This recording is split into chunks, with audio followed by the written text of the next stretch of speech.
Already. तो आप लोगों में से बहुत सारे लोगों को क्वेश्चन आता था कि सर सपोर्ट रेजिस्टेंस में कोई भी पर्टिकुलर वीडियो बनाओ जिससे हमें सपोर्ट रेजिस्टेंस बनाते टाइम उसकी अच्छी अंडरस्टैंडिंग हो जाए कि ये बनता कैसे, कहाँ सपोर्ट होना चाहिए, कहाँ रेजिस्टेंस होना चाहिए, क्योंकि उसके बीच में कई बार होता है बहुत ज़्यादा गैप मिल ही नहीं पाता है। इतनी छोटी छोटी स्पेस में आप सपोर्ट रेजिस्टेंस ज़्यादा ड्रॉ कर देते हो, तो इन सारी चीज़ों से आपका एक ही बार में सोल्यूशन पूरा मिल जाएगा।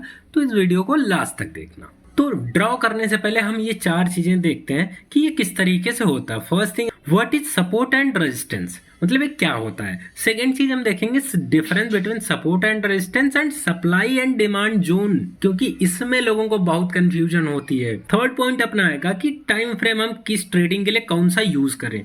फोर्थ जो आएगा कि हम अपने सपोर्ट रेजिस्टेंस इंट्राडे के लिए कैसे ड्रॉ कर सकते हैं। ठीक है, so let's start with the one, what is support and resistance. देखो, सपोर्ट एंड रेजिस्टेंस को लोग बोलते हैं सिर्फ हॉरिजॉन्टल लाइन ड्रॉ करना ही हो गया, सपोर्ट ही हो गया, रेजिस्टेंस मार्केट इस तरीके से जा रही तो सपोर्ट ही हो गया resistance. That's not true. Support resistance किसी भी फॉर्मेट में दो फॉर्मेट होते हैं उसके, या तो मार्केट ट्रेंड लाइन को फॉलो कर रही हो ये वाली, ये अगर मार्केट अप साइड से आके बार बार इससे टप्पे खा रही हो, अप साइड जा रही हो, then this is also a support and this one is resistance. ये भी पॉसिबल हो सकता है, इस तरीके से भी पॉसिबल हो सकता है, ये रेजिस्टेंस एरिया बन जाएगा, ये सपोर्ट बन जाएगा।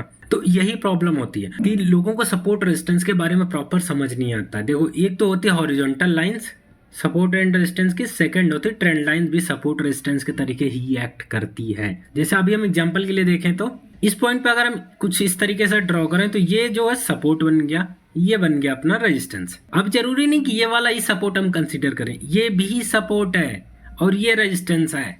ठीक, तो ये छोटा सा एग्जांपल है। तो सपोर्ट रेजिस्टेंस दो फॉर्मेट में हो सकती है, या तो हॉरिजॉन्टल लाइन हो सकती है या फिर ट्रेंड लाइन को भी हम सपोर्ट एंड रेजिस्टेंस के तरीके यूज में ले सकते हैं। Now second thing, difference between support resistance and supply and demand zones. अब यहाँ पर वो वाली बात जरूर आएगी, सप्लाई एंड डिमांड जोन वही होता है, एक हॉरिजॉन्टल एरिया होता है जो अगर मार्केट इस एरिया में बार बार आके अपसाइड जा रही कुछ इस तरीके से, तो ये हो गया डिमांड जोन। अगर किसी भी पर्टिकुलर एरिया से मार्केट रिजेक्शन लेके बार बार डाउन साइड आ रही तो ये सप्लाई जोन हो गया। सपोर्ट रेजिस्टेंस हमने देखा कि उसमें ट्रेंड लाइंस भी आ सकती हैं, but the fact is supply and demand zone में हमें हमेशा ये चीज देखनी होगी कि हॉरिजॉन्टल एरिया मिलना चाहिए, लाइन की बात ही नहीं होगी।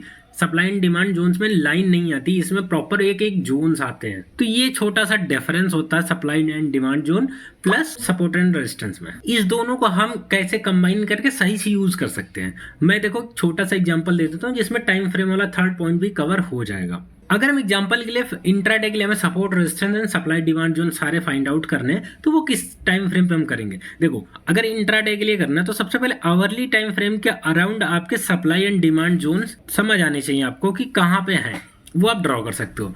देन आप 15 मिनट या 5 मिनट पे अपने सपोर्ट एंड रेजिस्टेंस ड्रॉ कर सकते हो। इससे क्या होगा, सपोर्ट एंड रेजिस्टेंस हमारे पास है हमारे टारगेट डिफाइन करने के लिए कि इस पॉइंट पे हम अपना टारगेट ले सकते हैं, इस पॉइंट के आसपास हमारा स्टॉप लॉस आ रहा है।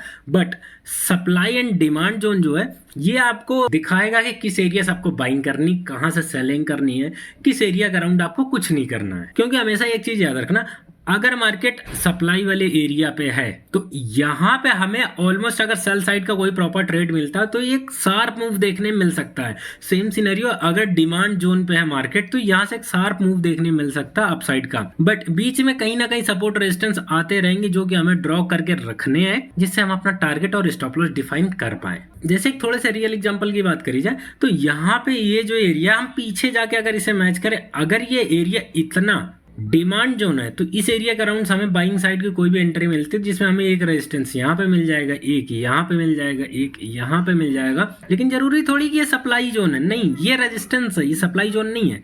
सप्लाई जोन हमें मिलेगा इस एरिया के अराउंड, ये सप्लाई जोन थोड़ा सा।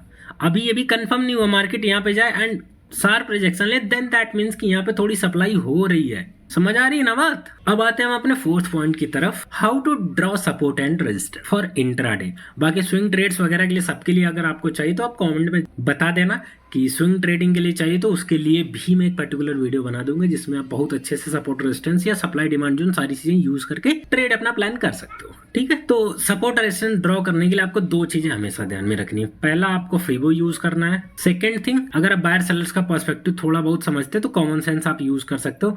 अगर आपको बायर सेलर्स का पर्सपेक्टिव नहीं समझ आता तो आप प्लेलिस्ट में जाना, अभी वहां पे चार्ट ट्रेडिंग नाम की एक छोटी सी प्लेलिस्ट है 3-4 वीडियो की, वो आप देख लेना। आपको बायर सेलर्स का पर्सपेक्टिव धीरे धीरे समझ आना स्टार्ट हो जाएगा, आपको यहीं ऊपर कहीं मिल भी जाएगा। जैसे हमें कल के लिए अब इंट्राडे लेवल्स ड्रॉ करने, तो हमें क्या करना होगा, सिंपल सा 5 मिनट में हमें ज्यादा कुछ नहीं करना, फिबोनाची उठाना है।